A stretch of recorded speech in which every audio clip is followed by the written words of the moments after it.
están mis amigos? Dios les bendiga. Estamos una vez más en este espacio de reflexiones y en esta ocasión quiero hablarles de 7 claves para entender el libro de Apocalipsis. Primera clave: Apocalipsis es un libro de revelación. Apocalipsis no es un libro que signifique catástrofe, ni que tampoco haya que descifrar un lenguaje en código o un código secreto para entenderlo. La palabra Apocalipsis significa literalmente revelación, es decir, Dios ha corrido el velo de los acontecimientos que nosotros nos son ocultos en este tiempo. Es como si hubiera un teatro, se abre el telón, Dios abre el telón y nos permite ver justamente esta obra de teatro, este teatro de operaciones. Así es que Apocalipsis es un libro de revelación. En segundo lugar, la segunda clave: Apocalipsis es un libro literal. Apocalipsis no es un libro simbólico como enseñan algunos. Apocalipsis es un libro literal en donde abundan los símbolos, que es una cosa totalmente distinta. Para que usted me entienda con un ejemplo sencillo. Vamos a decir, Pedro va caminando por la plaza y se encuentra con un billete de $100. A partir de allí, Pedro perdió la cabeza.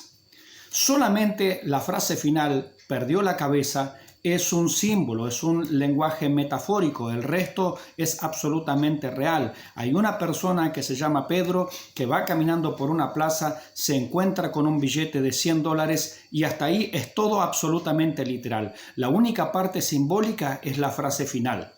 La frase en donde decimos perdió la cabeza. Si entendiéramos eso literalmente, obviamente caeríamos en un absurdo, porque querríamos decir que la cabeza se seccionó del cuerpo y la cabeza se fue por un lado mientras el cuerpo se fue por el otro. Eso sería algo totalmente absurdo. Entonces, solamente la parte final de ese relato podemos entenderlo como algo simbólico, como una metáfora o como alguna figura del lenguaje, pero todo lo que nos está describiendo la frase es algo real. Así pasa con el libro de Apocalipsis. Nos cuenta cosas reales, nos cuenta hechos concretos que todavía son futuro, la gran mayoría para nosotros, pero dentro de esa narrativa profética nos va incorporando símbolos. Entonces volvemos a lo que estamos diciendo. Apocalipsis es un libro literal, no es un libro simbólico, es un libro literal en donde abundan los símbolos.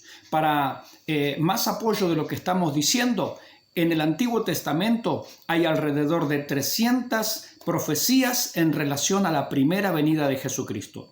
Todas esas profecías, en el momento que se dijeron, eran profecías. Faltaban miles de años, faltaban cientos de años para el cumplimiento, pero en el momento en que se cumplieron esas palabras proféticas, se cumplieron al pie de la letra. Un ejemplo, por ejemplo, valga la redundancia, el Mesías nacería en Belén de Judea. Esto se dijo cientos de años antes del nacimiento de Cristo, pero en el momento de ocurrir, nació él en Belén de Judea. Simplemente un ejemplo.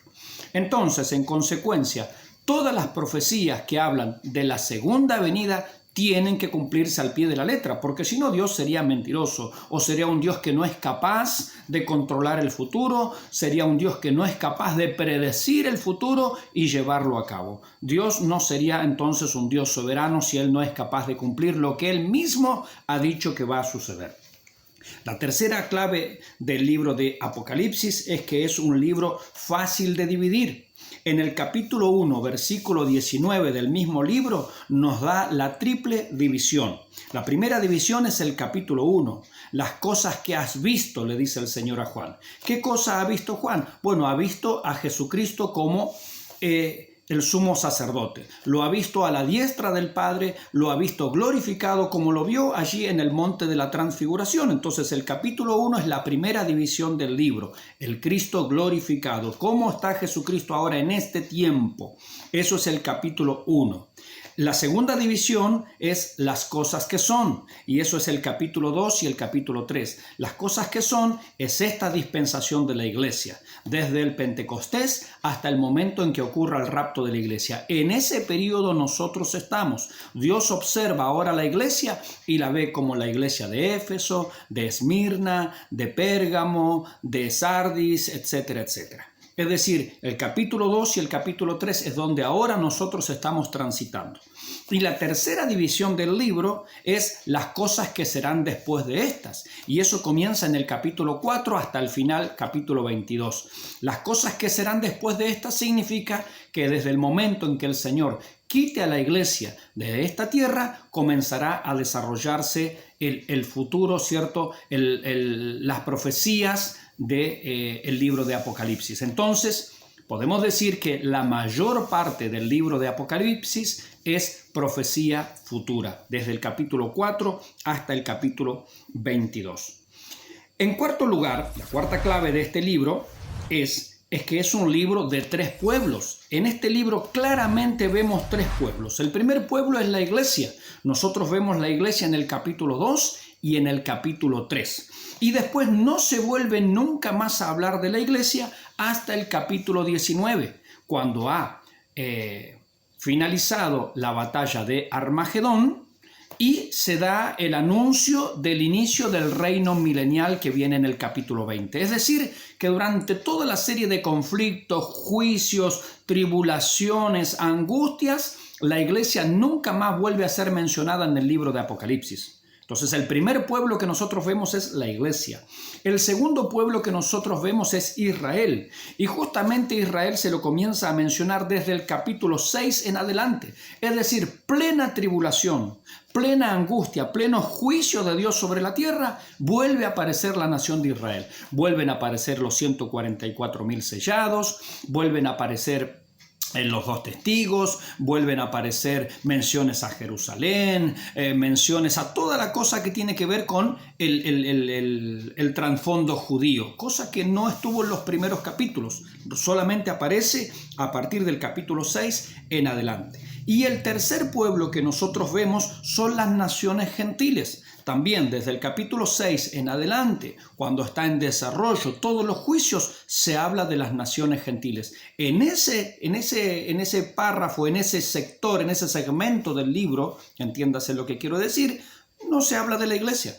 Entonces es un libro que se divide en tres pueblos: la iglesia, Israel y las naciones. Y mire lo que dice 1 Corintios capítulo 10, versículo 32. ¿Cómo Dios mira a la humanidad? Dice: no seáis tropiezo ni a judíos, ni a gentiles, es decir, las naciones, ni a la iglesia de Dios. Esta es la triple división de la humanidad según la óptica divina: judíos, gentiles, es decir, las naciones, y la iglesia. Y eso es lo que nosotros vemos en el libro de Apocalipsis.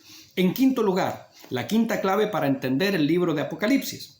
Es un libro de juicios, obviamente, ¿no? La gente piensa que Apocalipsis significa catástrofe. Ya dijimos que no significa eso, aunque en Apocalipsis se describen catástrofes que están por venir sobre esta tierra. La primera serie de juicios es lo que Apocalipsis llama los sellos. Los sellos son un panorama general, es decir, en los sellos la Biblia me deja ver, el libro de Apocalipsis me deja ver cómo se va a desarrollar en general la gran tribulación, desde que comienza hasta que termina. Por eso comienza justamente hablando de la aparición del anticristo, un jinete con caballo blanco, y termina, ¿no?, con la gente diciendo a los montes: caed sobre nosotros y escondernos de la ira de aquel que está sentado en el trono. Y ese es el final de la tribulación en realidad. Entonces, la primera serie de juicios son los sellos que nos plantean el panorama general de los 7 años.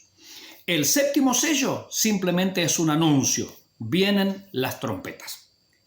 Después tenemos justamente en los juicios de las trompetas. Las trompetas más bien identifican los primeros 3 años y medio de la tribulación. ¿Por qué los primeros 3 años y medio? Porque son juicios parciales. Las trompetas son todos juicios de un tercio de las aguas, un tercio de la navegación, un tercio de los ríos, un tercio de la luz, un tercio de oscuridad, etcétera, etcétera. Las trompetas siempre son juicios parciales. Y la séptima trompeta, otra vez, es un anuncio: vienen las copas. Entonces, el séptimo sello es un anuncio, la séptima trompeta es un anuncio, y luego da inicio a los juicios de las copas. Las copas abarcarían los segundos 3 años y medio, lo que normalmente se llama la gran tribulación, ¿sí? Allí vienen los juicios de las copas. Allí el juicio es total, así como en las trompetas era solamente de 1/3, en las copas es el total de la navegación, el total de la iluminación, el total de las aguas, el total de los mares, el total de todo, de la vegetación destruida, etcétera, etcétera. Todo es destruido en el juicio de las copas, porque es la segunda parte de la tribulación. Y la séptima copa, no podía ser de otra manera, es el anuncio, justamente en este caso, no de más juicio, sino de que se ha consumado la ira de Dios. La sexta clave para entender el libro de Apocalipsis es que es un libro de esperanza, por sobre todas las cosas. Es un libro de esperanza. Mire, comienza esta esperanza ya desde el capítulo 1, los primeros versículos, diciendo: bienaventurados los que leen, bienaventurados los que oyen, bienaventurados los que guardan las palabras de esta profecía. No hay ningún otro libro de los 66 libros de la Biblia que contenga semejante bienaventuranza, por el solo hecho de leerlo, o de escucharlo, o de atesorarlo en nuestro corazón. Es un libro de esperanza. En segundo lugar, también es un libro de esperanza porque allí se nos muestra, en uno de los mensajes a la iglesia, dice: yo te guardaré de la hora de la prueba que ha de venir sobre la iglesia. No, mis hermanos, no crean aquellos que dicen la iglesia pasará por la tribulación, porque siempre han habido tribulaciones. Sí, siempre han habido tribulaciones y en la vida del cristiano hay tribulaciones, pero esto es la tribulación, esto es un tiempo futuro. El mismo libro comienza diciendo: esto es profecía, esto es algo a futuro. Estas no son las cosas normales, las tribulaciones leves y pasajeras que nosotros como cristianos vivimos en la vida. No, esto es la tribulación con mayúscula, ¿no? Y en uno de los mensajes a las iglesias nos dice que las pruebas van a venir sobre el mundo entero. El resto de la Biblia, las cartas de Pablo nos van a decir, por ejemplo, que Dios no nos ha puesto para ira. Y esto es el día de la ira. Estos son 7 años de ira para probar a los que viven sobre la tierra. Es decir, la idea de ese pasaje es aquellos que han hecho del mundo su hogar. Pero gloria a Dios que los creyentes, como dice un viejo himno, no puede ser el mundo mi hogar. En gloria tengo mi mansión. También es un libro de esperanza porque ahí nosotros vemos las recompensas a los fieles. A todos aquellos que son fieles al Señor, Él tiene su recompensa. A los fieles de la iglesia, a los fieles que van a ser salvados durante la tribulación, a los fieles de Israel que van a conformar ese remanente santo, ese remanente redimido por gracia.